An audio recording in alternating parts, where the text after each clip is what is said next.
Salamana pamācība 30. nodaļa. Šie ir Agura, Jakes dēla no Masas vārdi. Šā vīra sacītā runa un mācība.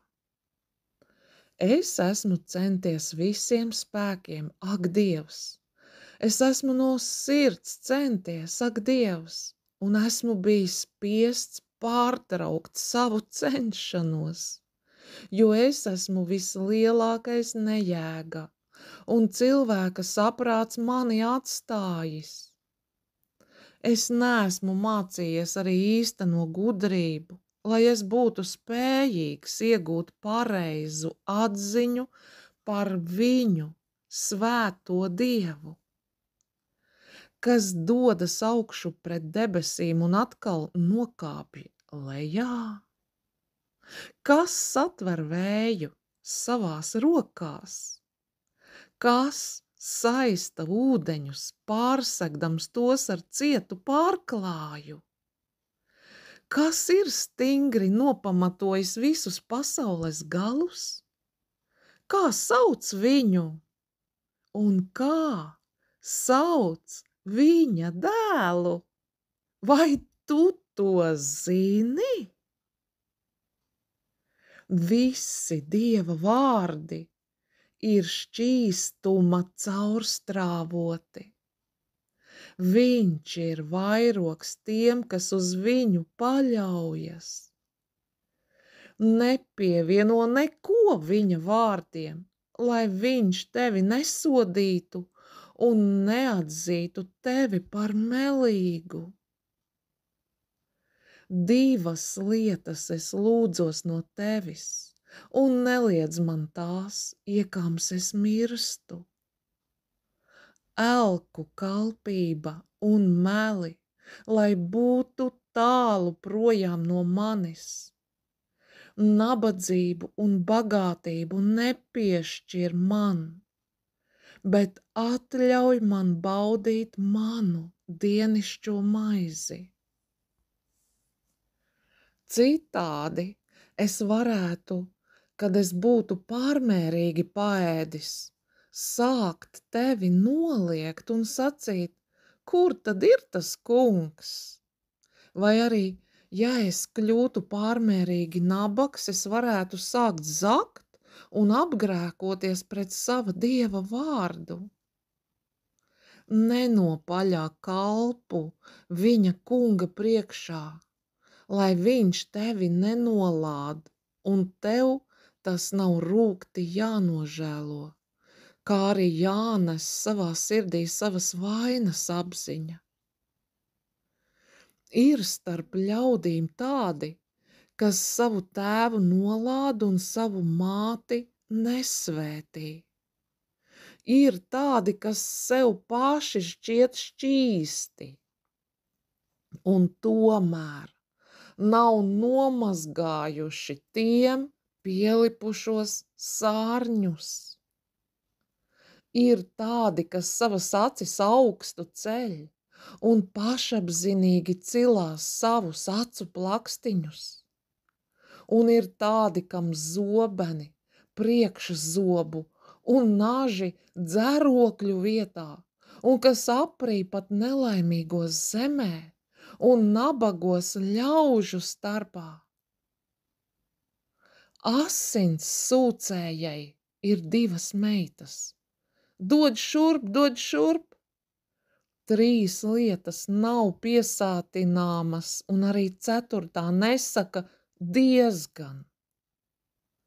Elle, neauglīgas sievas klēpis, zeme, nekad nespēdama atzerties ūdens, un arī uguns nesaka nekad, nu ir diezgan. Acs, kas nievā tēvu un neatzīst par nepieciešamu paklausīt mātei, ir jāizknābj kraukļiem upes malā un jāprī jauniem ērgļiem. 3 lietas man šķiet brīnumainas, un 4. es nesaprotu. ērgļa ceļš padebešos, čūskas ceļš pāri klintī, kuģa ceļš jūras vidū un vīra ceļš pie jaunavas. Tāds pats ir arī laulības pārkāpējas sievas ceļš. Viņa bauda tai priekšā likto cienastu, noslauka muti un saka: es nekā ļauna nesmu darījusi. Par 3 lietām nodarbs zeme, un 4. tā arī nevar panest. Nemieru rada vispirms vergs, kļūdams par ķēniņu. Tāpat nejēga, kad viņš pārmērīgi maizes paēdis. Arī apsmieta sieva, ja viņu vēlāk tomēr kāds aprec. Un kalpone, ja viņa stājas savas kundzes vietā. Četrējādi radījumi ir mazi zemes virsū un tomēr gudrāki par īsteno atziņu nesējiem. Skudras, nespēcīga tauta, un tomēr viņas vasarā sakrāj sev barību ziemai. Truši, arī vāji radījumi, un tomēr viņi ceļ savus mitekļus klintīs. Siseņi, viņiem nav ne ķēniņa, ne vispār kāda valdnieka, un tomēr viņi dodas no vienas vietas uz otru lielos, sakārtotos baros kā karavīri pulkos. Zirnekļi, kas auž ar savām rokām, un tomēr mīt arī ķēniņu pilīs. Trejiem ir krāšņs gājiens, un arī 4. iet labi. Lauva, varens zvēru starpā, kas nekad nevienam negriež ceļu, un neviena priekšā negriežas atpakaļ.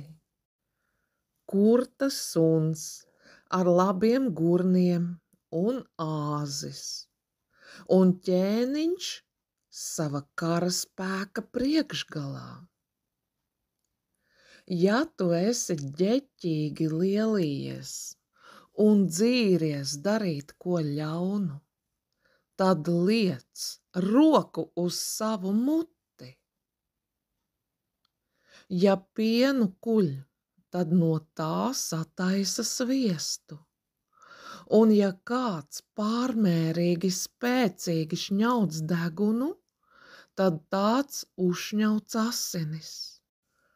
Un ja kāds kādu kaitina viņa dusmās, tad būs nesaskaņas un asu vārdu maiņa.